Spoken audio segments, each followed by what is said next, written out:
Hello guys, आप लोगों का सिग्मा ऑनलाइन कोचिंग इंस्टीट्यूट के यूट्यूब प्लेटफॉर्म पे बहुत बहुत स्वागत है। और जैसा कि हम आपके साथ डिस्कस किए थे पिछली क्लास में, क्या डिस्कस किए थे कि जैसे हम पिछली क्लास में आपके साथ डिस्कस किए थे कि हमारा क्या होता है, पदार्थ की कितनी अवस्थाएं होती हैं, 3 अवस्थाएं होती हैं। तो इसमें हमको क्या पढ़ना है, सॉलिड के बारे में। तो सॉलिड में क्या होता है हमारा, जैसे कि सॉलिड क्या होते हैं, कैसे होते हैं, ये हम आपको बता चुके हैं, ये सब हम बताएंगे नहीं। और सॉलिड की दो दो टाइप्स होती हैं। एक क्या होती है हमारी, एक होती है क्रिस्टली सॉलिड और एक क्या होती है अक्रिस्टली सॉलिड, जिसे इंग्लिश में कहते हैं कि crystalline solid and amorphous solid. तो हम अब हमारा क्या हुआ, जो हमारी क्रिस्टलाइन सॉलिड थी उसको पढ़े, इसको हम आपको बता चुके हैं। अब उसके बारे में क्या है कि हमारी क्रिस्टलाइन सॉलिड कितने प्रकार की होती है। तो ये हमारा हो गया कि क्रिस्टली ठोस का वर्गीकरण, क्रिस्टली ठोस का वर्गीकरण। तो क्रिस्टली ठोस हमारे क्या अवयवी कणों के आधार पे कितने प्रकार के होते हैं, ये 4 प्रकार के होते हैं। 4 प्रकार में हमारे पहले सहसंयोजी ठोस हो जाएंगे और दूसरा धात्विक। तो आइए हम लोग इस पर डिस्कशन करते हैं थोड़ा प्रॉपर तरीके से। तो क्या है कि जैसे हमारा ये क्रिस्टली ठोस क्या है, ठोसों का एक पार्ट है। ठोस 2 तरीके से होते हैं, तो क्रिस्टली ठोस हमारा क्या हो जाएगा, उसका पहला पार्ट हो जाएगा। तो इसमें क्या करना है हमको कि ये जैसे अवयवी कण के मध्य लगने वाले बल के आधार पे, तो अवयवी कण हमारा क्या होता है, ये इनके बीच क्या होता है, यही जो बल लगता है, ये बोल रहा है कि मध्य लगने वाले बल के आधार पर इसे 4 भागों में बांटा गया है। कितने भागों में, 4 भागों में बांटा गया है। तो हमारा पहला भाग क्या है कि सहसंयोजी ठोस। क्या है हमारा पहला भाग, सहसंयोजी ठोस। और दूसरा भाग हमारा क्या है, आयनिक ठोस। दूसरा भाग हमारा क्या है, आयनिक ठोस।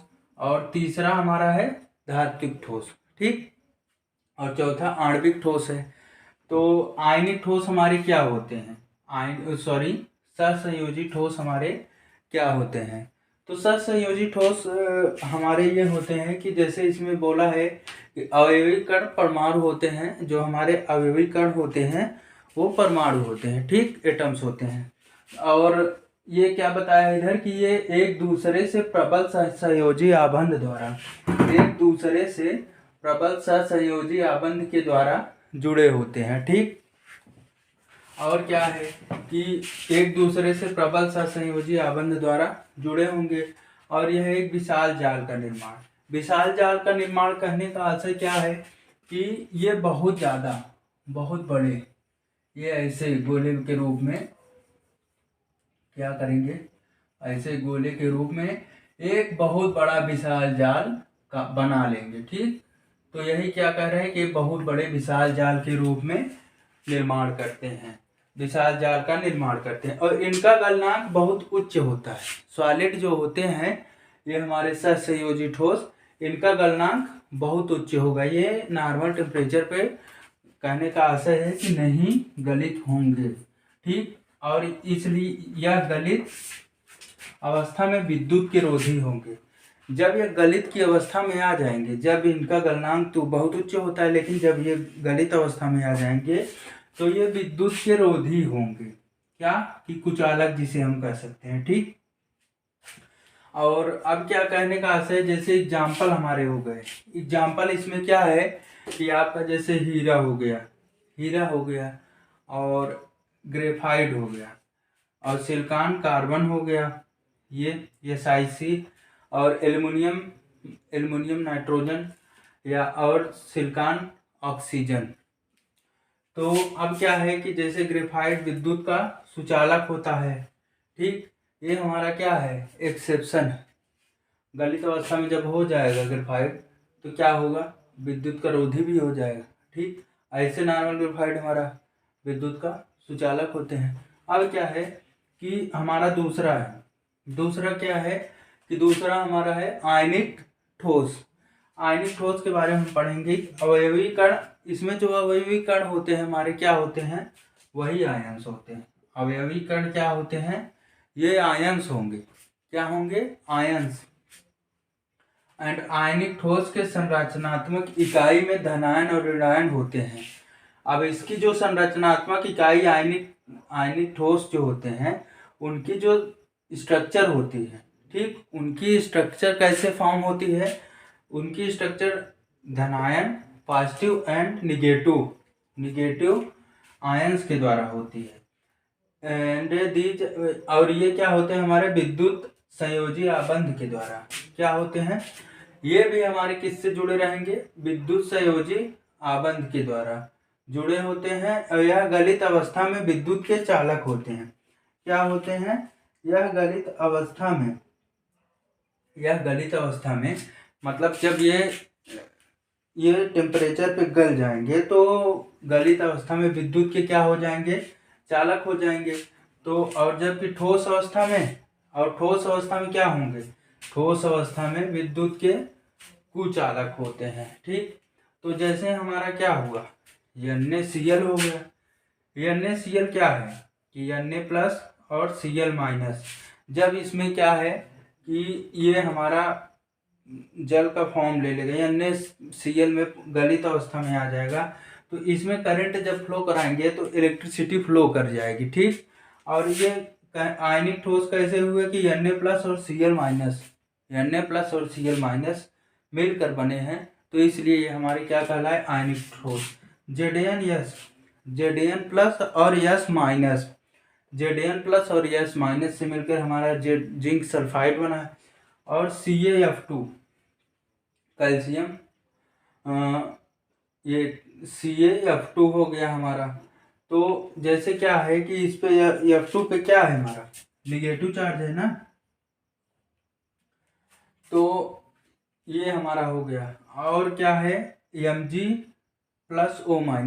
तो कहने का आशय हमारा ये है कि इन सब पे क्या लगे हुए हैं, इन सब पे पॉजिटिव और निगेटिव दो तरीके के आयंस लगे हुए हैं, इसीलिए हमारे क्या कहलाए, ये हमारे कहलाए आयनिक ठोस, मतलब आयनिक सॉलिड।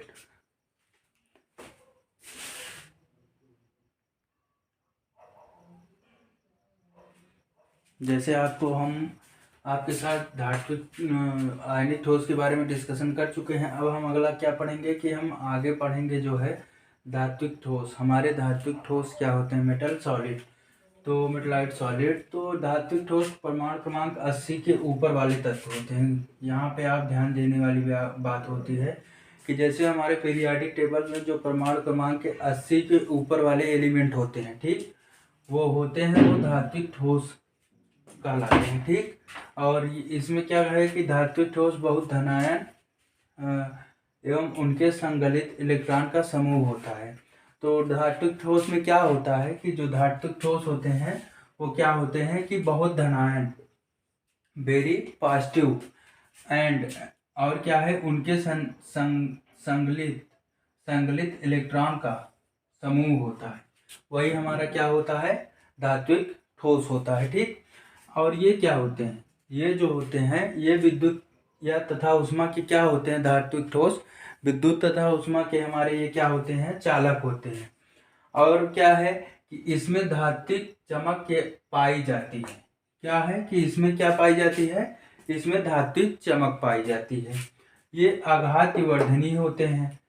ये जो हमारे मेटल्स होते हैं इसमें धात्विक चमक पाई जाती है। और ये क्या होते हैं, ये हमारे आघात्य वर्धनी कहने से आशय है कि इन पे अगर हम हथौड़े से पीटते जाएंगे तो ये बहुत तन्य होते जाएंगे।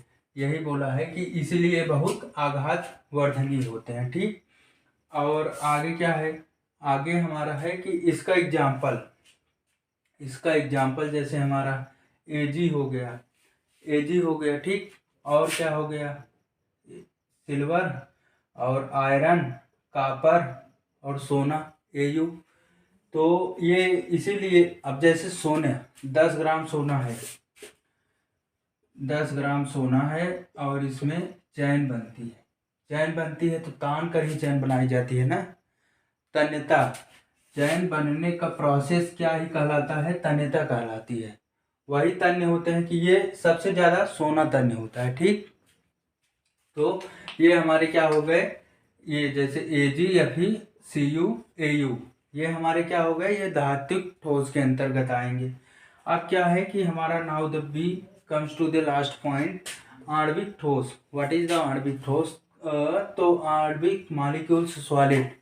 तो मॉलिक्यूल सॉलिड में हम जब पढ़ेंगे, क्या पढ़ेंगे कि यह अणुओं से मिलकर, क्या है कि यह अणुओं से मिलकर बना होता है।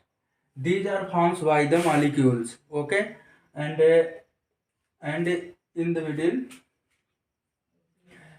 इनके बीच में, ये बोला है ना, in the middle they forms molecules bond, and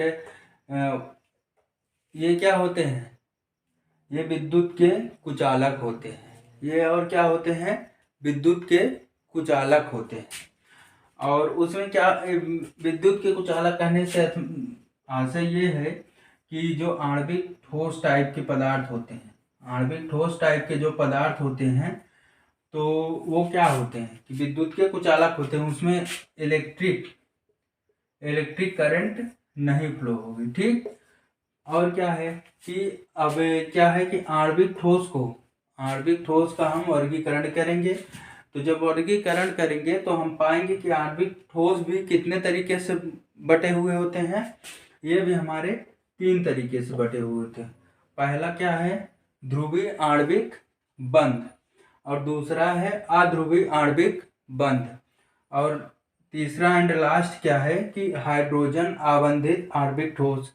तो आशा करता हूँ कि आप लोगों को बताया गया टॉपिक समझ में आया होगा, और जैसे समझ में नहीं भी आता है तो आप लोग वीडियो को रिवर्स जाके देखिएगा, वहाँ पे आपको क्लियर हो जाएगा, ठीक।